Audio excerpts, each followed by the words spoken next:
अंतर्राष्ट्रीय राजनीति में कुछ अनलिखे नियम होते हैं, कुछ सीमाएं होती हैं और कुछ बातचीत ऐसी होती हैं जो कभी भी पब्लिक नहीं की जाती है। लेकिन अमेरिका के राष्ट्रपति डोनाल्ड ट्रंप ने इन सभी सीमाओं को तोड़ते हुए फ्रांस के राष्ट्रपति इमैनुअल मैक्रोन की प्राइवेट चैट सीधे दुनिया के सामने रख दी है। न कोई प्रेस कॉन्फ्रेंस, न कोई आधिकारिक बयान, सीधे सोशल मीडिया पर स्क्रीनशॉट।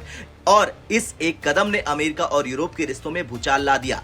आज की वीडियो में हम जानेंगे मैक्रोन की चैट में ऐसा क्या था, ट्रंप ने इसे लीक क्यों किया, ग्रीनलैंड को लेकर अमेरिका और यूरोप आमने सामने क्यों है और क्या ये नेटो और पश्चिमी गठबंधन के टूटने की शुरुआत है। वीडियो अंत तक देखिए क्योंकि ये सिर्फ एक चैट लीक नहीं, ये ग्लोबल डिप्लोमेसी का सबसे बड़ा झटका है। दरअसल डोनाल्ड ट्रंप ने अपने social media platform truth social पर एक पोस्ट किया।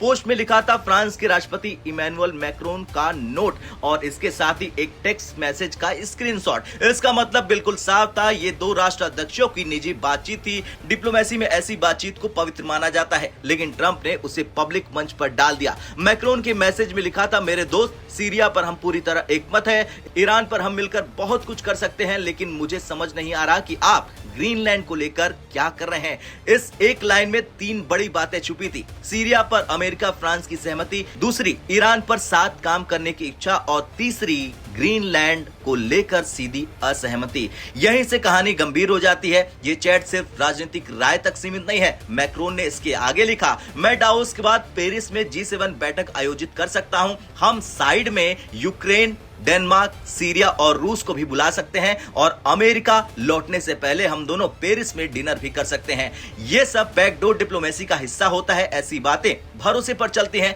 कैमरे से दूर रहती हैं और इन्हें पब्लिक करना सीधे सीधे भरोसा तोड़ना होता है। अब सवाल उठता है कि ग्रीनलैंड इतना अहम क्यों है। दरअसल ग्रीनलैंड डेनमार्क का हिस्सा तो है, लेकिन एक स्वशासित क्षेत्र है और नेटो सदस्य देश के अंतर्गत आता है।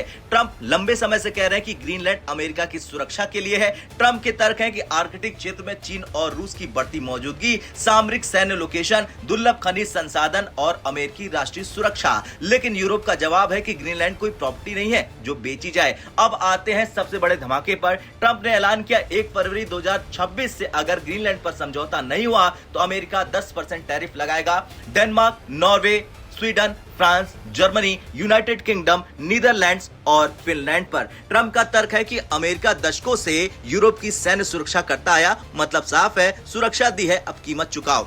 सबसे चौंकाने वाली बात यही रही कि व्हाइट हाउस ने यह कहने से इनकार नहीं किया कि ग्रीनलैंड को बलपूर्वक लेने का विकल्प पूरी तरह से खारिज नहीं है। यानी नेटो सहयोगियों के खिलाफ सैन्य विकल्प की बात, यही वजह है कि यूरोप में इसे अभूतपूर्व संकट माना जा रहा है।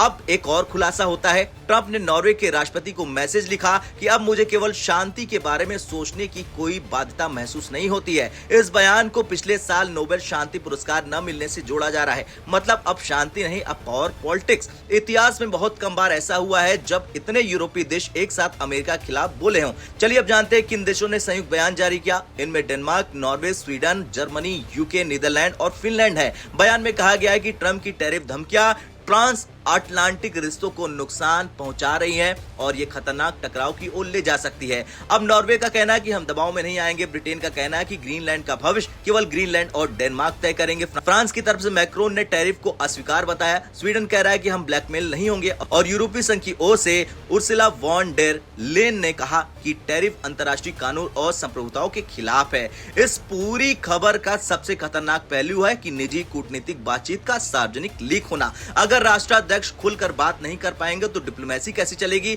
आज मैक्रोन की चैट लीक हुई है, कल किसी और की होगी। इसलिए यूरोप इसे सिर्फ अपमान नहीं बल्कि रणनीतिक खतरा मान चुका है। खैर, ये सिर्फ ग्रीनलैंड की खबर नहीं है, ये टकराव है ताकत बनाम गठबंधन का, अमेरिका फर्स्ट बनाम सामूहिक सुरक्षा का और पूरे वर्ल्ड ऑर्डर बनाम आक्रामक राजनीति का। और मैक्रोन की चैट लीक होना इस बदलाव का सबसे खतरनाक संकेत है। अब सवाल आपसे है, क्या ट्रंप का ये कदम सही है या पश्चिमी गठबंधन के टूटने की शुरुआत हो सकती है? आपका क्या कुछ कहना है, कमेंट कर जरूर बताएं।